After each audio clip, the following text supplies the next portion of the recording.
Saudi আরবে আরো এক প্রবাসী বাংলাদেশি অপহরণকারীদের হাতে মৃত্যু। রাকিব এবং শিহাব, যাদেরকে আপনারা স্ক্রিনে দেখতেছেন, তারা একই কোম্পানিতে কাজ করত। গত 10 দিন আগে তারা দুজনে বাতাতে গেছে কিছু বাজার করার জন্য। সেখান থেকে অপহরণকারীরা তাদেরকে অপহরণ করে নিয়ে যায়। নিয়ে যাওয়ার পর তাদের উপর অনেক টর্চার করে, অনেক মারধর করে।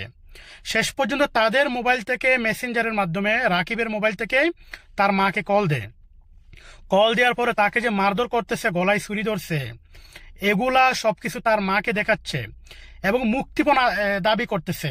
তা তার মা যেহেতু একটা মাত্র ছেলে, তার মন তার মানতেছে না। শেষ পর্যন্ত 1.5 লক্ষ টাকা মুক্তিপণ দিয়েছে। একটা কথা কি জানেন, রাকিব যখন ছোট ছিল তখন তার বাবা মারা যায়।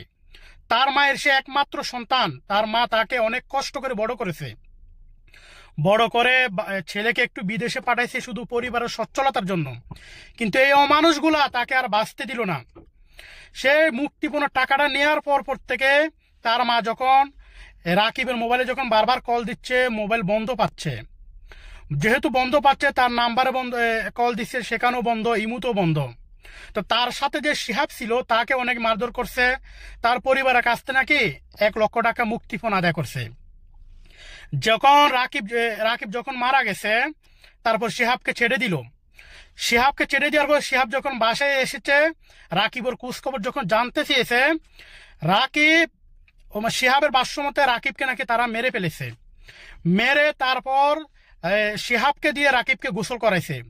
গোসল করানোর পরে এই যে আমাদের এখানে যে বলিদিয়ার কিস আছে না, বলিদিয়ার কিসের মধ্যে ভরে রাকিবের লাশ নাকি তারা কোথায় জানি নিয়ে গেছে।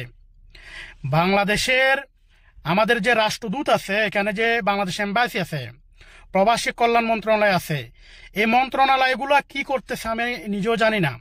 প্রতিনিয়ত প্রবাসীরা এখানে মারা যাচ্ছে, অপহরণ হচ্ছে। এসব ঘটনাগুলো করতেছে কারা জানেন? আমাদের বাংলাদেশিরাই।